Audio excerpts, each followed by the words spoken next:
Hi there, and welcome to Graham's Guide, Friday Live, this Friday, the 3rd of February. Always have trouble saying February. That's okay. I won't have to say it again because this is my last Friday Live for this teaching period. Next week is week 12. I'm going to be busy marking your essays that you'll be handing in by 5 o'clock Monday, unless you have an extension. And I sent an email out to everybody about applying for an extension yesterday, or was it today? Yesterday. Or was it the day before? Sorry. Anyway, if you check your Canvas messages, you'll see a message from me about applying for extensions. Alrighty, so let's get straight into it. And today, our final day, I'm going to have a look at some of your questions. In fact, every week I'm answering your questions.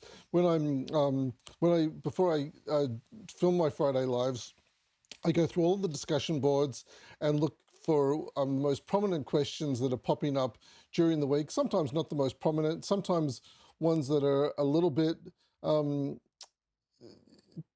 unexpected because, some of those unexpected ones are important questions and maybe only one person's thought to ask, but it seems like a really good question to answer. So every week I'm answering your questions, but this week I've headed at your questions just to let you know that's what's going on. So one of the questions I had this week was about heading levels. Now, in the essay, you don't have to include heading levels. Where can we go? Let's go into a group. Let's go into group 8. Lucky group 8. It's Chinese New Year, and 8's the lucky number in China and in some Asian countries, some other Asian countries. Now let me go to the assignment 3, and is this where I want to go? Yes, let's go into Tanya's document. That'll be where I know that there are some the subtopics are here on page 7, because if you're watching last week's video, I actually took you in here. Alrighty, and let me increase the size of this a bit. Ooh, how far can I go? Oh, that's a lot. Now, I want to bring it back to the center of the page. Alrighty, okay, so here are, I'm just going to talk about these first 5 subtopics, and you'll know them off by heart by now. They are time management, self-efficacy, learning and communicating online, and the last 2 are unit goal and course goal. So when it comes to headings, in a 1,500-word essay, there's really no need to put a heading levels before you start talking about a topic, because this should be encompassed in the structure of your essay. So you'll have your introduction where you actually mention these 5 topics that you're going to talk about, these 5 topics. And then your body paragraphs, each of your 5 body paragraphs, if that's how you're doing your essay, you will start, your topic sentence will lead in. Your topic sentence is kind of in place of your heading. So if your first topic is time management, your topic sentence will be on the topic of time management, or it might be, during this teaching period, I have developed my time management skills. So that way we know you're talking about subtopic time management. The same goes for the next 4 topics. So when it comes to academic self-efficacy, your topic sentence will start with something like, academic self-efficacy is a term I hadn't heard of before, but I'd like to talk to you about how I've progressed in this area over the past 12 weeks. I'm just making these up as I go along. And then the third one is learning and communicating online. Now, I did have a question about this because one person said that they had, I forget which way it was, either their communicating was okay or their learning was okay. The person's going to be upset that I can't remember. They probably won't care. So in this case, I suggested to them that they start off something like,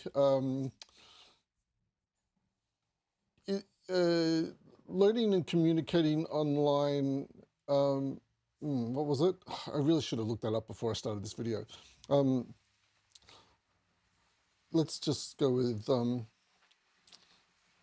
In relation to learning and communicating online, I had mixed results. My learning was more challenged than my communicating. My communicating online was already of a high standard, but I was challenged with learning online, and that's what I'm going to talk about in this paragraph. That's a really long topic sentence.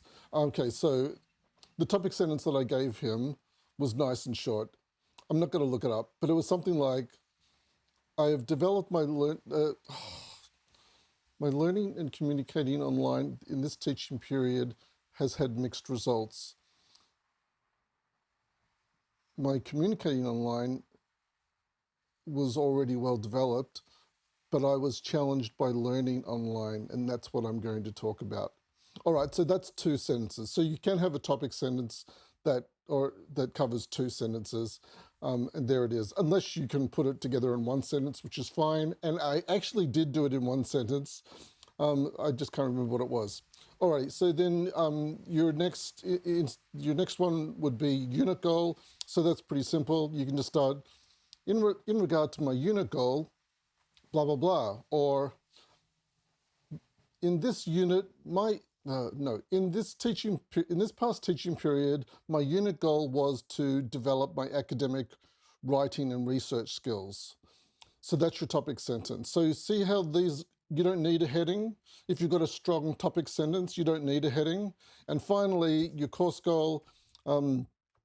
Over the past 12 weeks, I developed the course goal of developing, no, that's not, over the past 12 weeks, virtual collaboration was the course goal that I chose to develop. There you go. So each time, your topic sentence should use the same language that we're asking you to talk about in these subtopics. So make sure your topic sentence mentions the words time management, academic self-efficacy, learning and communicating, unit goal, course goal. This is what we call signposting. And this is what provides a signpost to your reader about what you're about to talk about. Okay, that's enough on headings. Wow, I really could have been better prepared for that, couldn't I? My apologies. Alrighty, word count. Let's go to the student hub where I can show you about the word count. Log in and sign in. And now here I'm going to type essay writing because I know that's where it is located, academic writing and presenting, essay writing. And if I scroll down, it's got a whole section here on word limits. And let me increase my font, my page size here. There you go, word limits.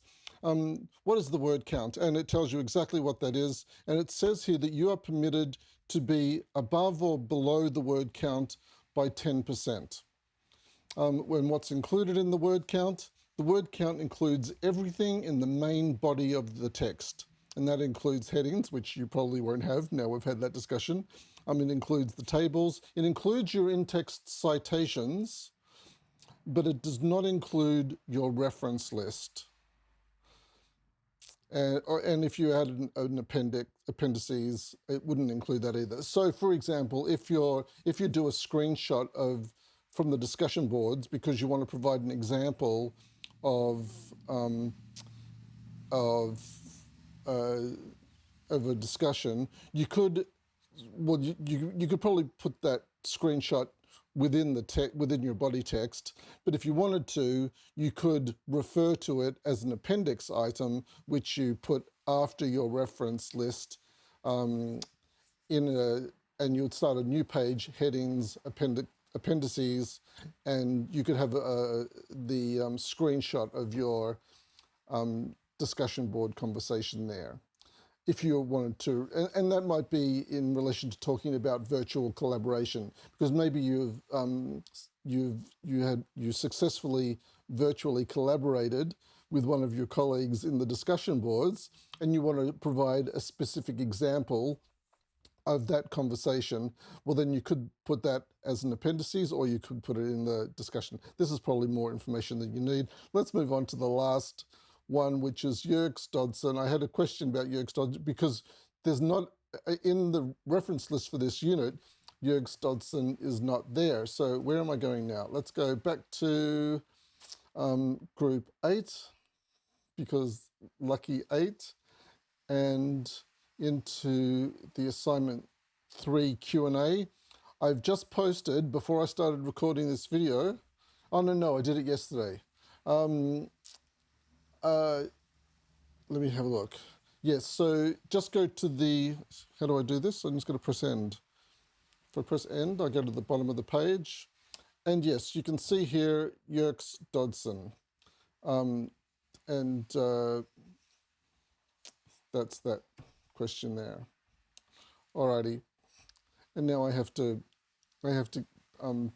get my blur because I want to blur out this person's name that appeared here. That's why I'm sounding a bit disappointed because now I have to go in, and the whole reason I pressed the end button was to go past everybody's names, and I haven't gone past everybody's names. Alrighty, well, let's come off this page now. Thanks for watching today. This was only a relatively short one to talk about those 3 things: headings, the word count, and that reference for Yerkes Dodson. If you're using Yerkes Dodson, if you're not using Yerkes Dodson, then you won't have to worry about it. It's been wonderful meeting you all this teaching period. I've thoroughly enjoyed all of the personalities, the quiet ones and the loud ones, the difficult questions, and of course the easy questions. Keep those questions coming over this weekend because I will be checking the discussion boards right up until the due date, which is Monday at 5 p.m. Keep those questions coming. And of course, if you need an extension, obviously go into the assignment 3 brief, where you can click on the tab to apply for an extension. I'll be catching up with you in the discussions next week. What am I talking about? It's not really farewell. This is just because it's the last Friday live, but I will be in the discussion boards, of course, for the next week. In fact, up until Sunday week, you can find me in the discussions if you need anything. Thanks for joining me today, and thanks for being regular watchers of Friday Live for those who have tuned in every week. And I'll see you in the discussions. Bye for now.